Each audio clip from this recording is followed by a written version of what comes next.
What about Greece during the First World War? On this channel, I covered Greece during the Second World War quite a bit, but what about Greece during the First World War? It's a very interesting story, not only involving Greeks, but soldiers from other nations as well. As I'm here on the Salonika War Cemetery, and here you find graves of soldiers from Britain, Italy, Serbia, Russia and France. In this video, you're going to learn about the Macedonian Front, Greece during the First World War. The story of the path of Greece to the First World War can be an episode of its own, and also the history before the First World War broke out. I'm going to explain it here briefly.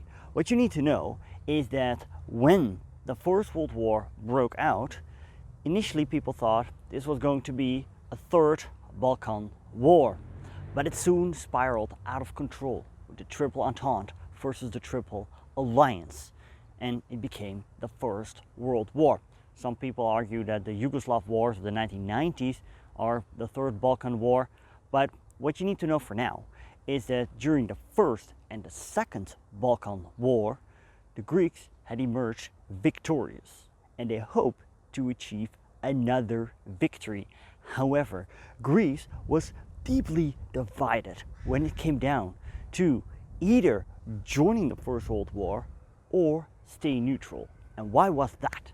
During the First Balkan War, Bulgaria, Greece, Serbia and Montenegro teamed up against the Ottoman Empire and proclaimed victory. The Second Balkan War was a conflict which broke out when Bulgaria, dissatisfied with its share of the spoils of the First Balkan War, fought against Serbia, Romania, Greece, Montenegro and the Ottoman Empire. Bulgaria lost. And Greece had two victories in a row and had increased in territory. When the First World War broke out, many Greeks believed in a third victory, and this led to the National Schism. Because Greek king Constantine was against Greece joining the Entente, his brother-in-law was the German Kaiser. He preferred Greece to be neutral and believed that there was nothing to gain, only to lose.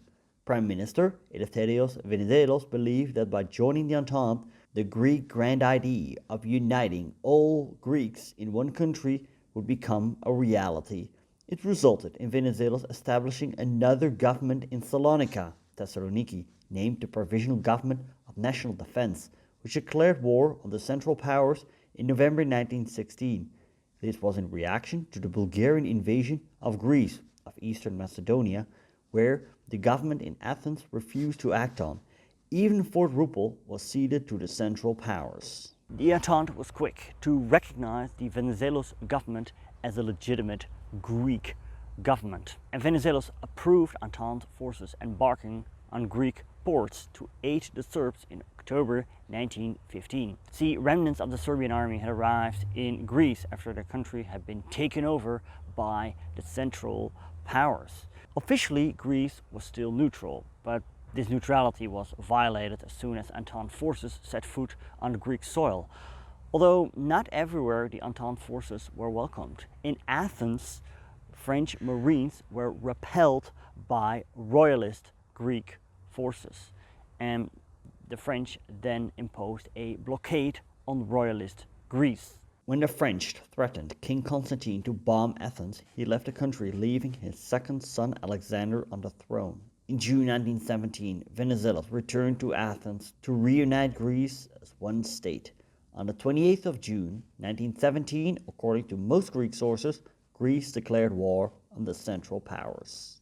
The accession of Greece to the Allied side through a coup stage managed by Venizelos but engineered by the Allies in June 1917 equally brought the Allies no advantage at all, and by his installation of a violently nationalist and anti-Turkish government in Athens led to Greek mobilization in the cause of the great idea, the recovery of the Greek Empire in the East, which would complicate the Allied effort to resettle a piece of Europe for years after the war had ended.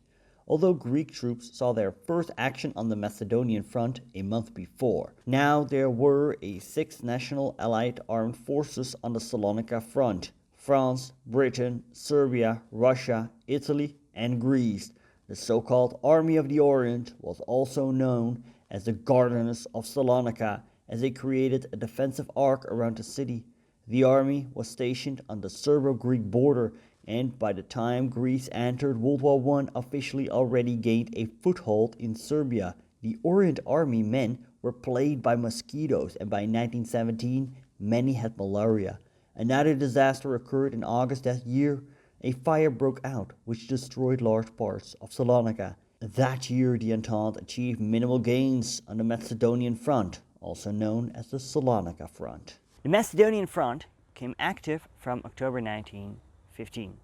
From the moment the Greeks declared war on the Central Powers, their army had risen to 60,000 men. Do notice that most of these soldiers came from the north, also known as the New Lands, and were much more loyal to the new government than those living in the south, also known as Old Greece. Whole units of Old Greece had mutinied. So this shows that however the National Schism was over on paper, in reality this was not the case.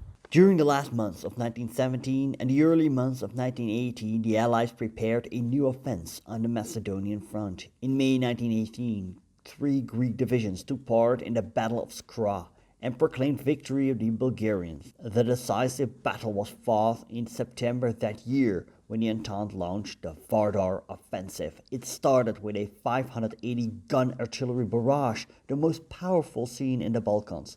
Yet, the machine guns of the Bulgarians and Germans were not all put out of action. The French therefore resorted to flamethrowers to take them down. This was the Battle of Dobropole. By the 18th, the Allies had advanced over 15 kilometers. That day, British and Greek forces attacked on Lake Doiran. After 2 days of heavy fighting, the Allied forces were stopped here. However, 2 regiments of the Bulgarians mutinied, and this resulted in a full Bulgarian retreat. Towards the end of that month, Bulgaria sued for peace. The Entente marched into Serbia, first present-day northern Macedonia, later Serbia proper, but also Albania and Montenegro were liberated in the following months. There is much more to tell about this front, but because this video is about Greece during World War I, I'll conclude with the Armistice of Salonika. This was signed between Bulgaria and the Entente on the 29th of September 1918. Although Greece did suffer casualties, the number was not as huge as compared to the other nations that fought in World War I. Think of the French. The Greeks only suffered 5,000 killed in action and 20,000 wounded in action. But for Greece, the war did not end in 1918. After the First World War was over, Greece was allocated parts of Western Anatolia, previously the Ottoman Empire. And this would lead to the Greco-Turkish War, also known as the Asia Minor Campaign, which ended in a catastrophe. I hope to cover that in the future. I'd say subscribe, like this video, share it with your friends. If you like to learn about Greece during the interwar period, you can click right here. I've talked also about Greece during the Second World War. If you haven't seen that video yet, well, this one is a good start. Well, thank you for watching, and best wishes from Thessaloniki in Greece.